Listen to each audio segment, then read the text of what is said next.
ಈಗಾಗಲೇ ನಾವು ಕೇಂದ್ರ ಸರ್ಕಾರಕ್ಕೆ ಹೇಳಿದ್ದೇವೆ ನಮ್ಮ ರಾಜ್ಯದ ಪರಿಸ್ಥಿತಿ ಹೇಗಿದೆ.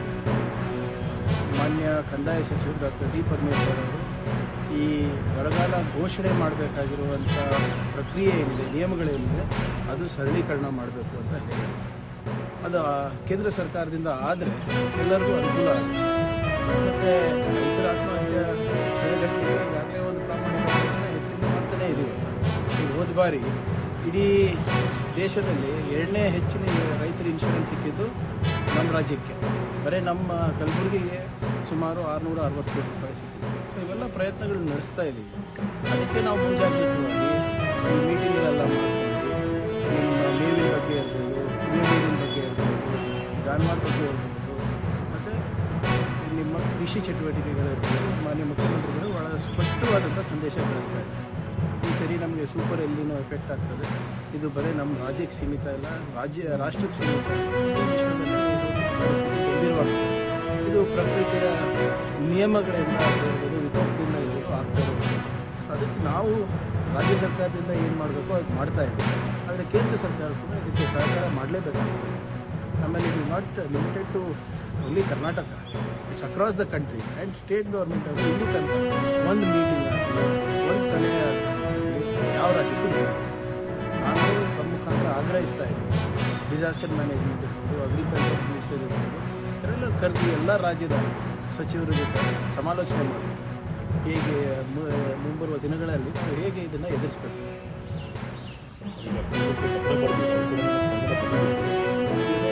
ನಾವು ಮುಂಜಾಗ್ರತವಾಗಿ ಹೋದ ಬಾರಿನೂ ಬಂದಿದ್ದೀವಿ. ಕೇಂದ್ರ ಸರ್ಕಾರಕ್ಕೆ ನಮ್ಮ ಪಾಲ್ ಕೇಳಿದಾಗ ಏನು ಮಾಡೋದು ಏನು ಕೊಟ್ಟಿಲ್ಲ. ಸುಪ್ರೀಂ ಕೋರ್ಟ್ ಮೊರೆ ಹೋಗಬೇಕಾಗಿದೆ. ಸುಪ್ರೀಂ ಕೋರ್ಟ್ ಛೀಮಾರಿ ಹಾಕಿ ಕಪಾಳ ಮುಚ್ಚಿದಾಗ ಮಾತ್ರ ನಮಗೆ ಪರಿಹಾರ ಸಿಕ್ಕಿತ್ತು. ರೈತರ ಪರವಾಗಿ ಡೆಲ್ಲಿಗೆ ಹೋಗಿ ಹೋರಾಟ ಮಾಡಿದ್ದು ಇತಿಹಾಸ ಇದೆ. ಅವರು ನಾನು ಹೇಳಿದಾಗೆ ನಮ್ಮ ಸಮಸ್ಯೆ ಅಷ್ಟೇ, ಅವ್ರ ಜವಾಬ್ದಾರಿ ಇದೆ. ಎಲ್ಲ ರಾಜ್ಯದ ಕೃಷಿ ಸಚಿವರು ಇರ್ಬೋದು, ಕಂದಾಯ ಸಚಿವರು ಇರ್ಬೋದು, ಕರೆಸ್ಬಿಟ್ಟು ಹಿಂಗೆ ಪರಿಸ್ಥಿತಿ ಗಂಭೀರವಾಗಿದೆ, ದಯವಿಟ್ಟು ಇದ್ರ ಬಗ್ಗೆ ತಾವು ಕೂಡ ಏನಾದರೂ ಸಲಹೆ ನೀಡ್ತೀರಾ ಅಂದ್ಬಿಟ್ಟು ಕೇಳಬೇಕಲ್ವ. ये सरकार नहीं अहंकार है।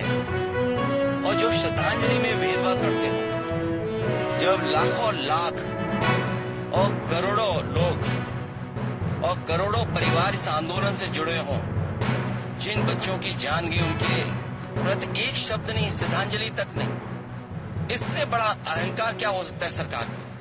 और जब बच्चे यहाँ आए हैं, छात्र नौजवान युवा जब यहाँ आए हैं, और वो चाहते सरकार कोई सुने।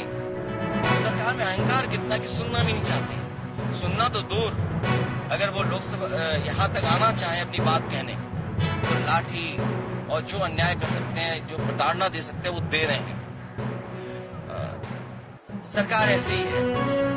और सरकार के अगर पट्टे पलटे, एक बार भारतीय जनता पार्टी की सरकार यूपी में थी, 1 साल का मेडिकल का कोर्स 0 हो गया था, सेशन 0 हो गया था।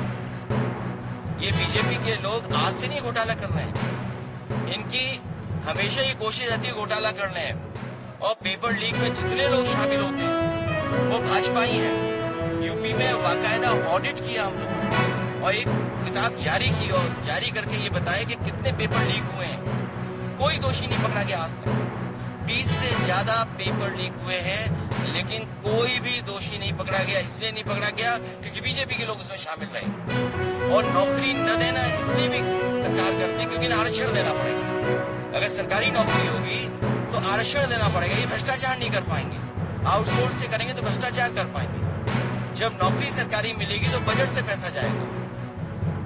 दुख है कि आज लाठी चली है। मैं अपने युवा सांसदों से कहूंगा कि जिन बच्चों पर लाठी पड़ी है और जंतर मंतर पे अगर वो मिलने जाना चाहते हैं तो जाएं, मिल करके आए और पार्टी का संदेश दें कि हम उनके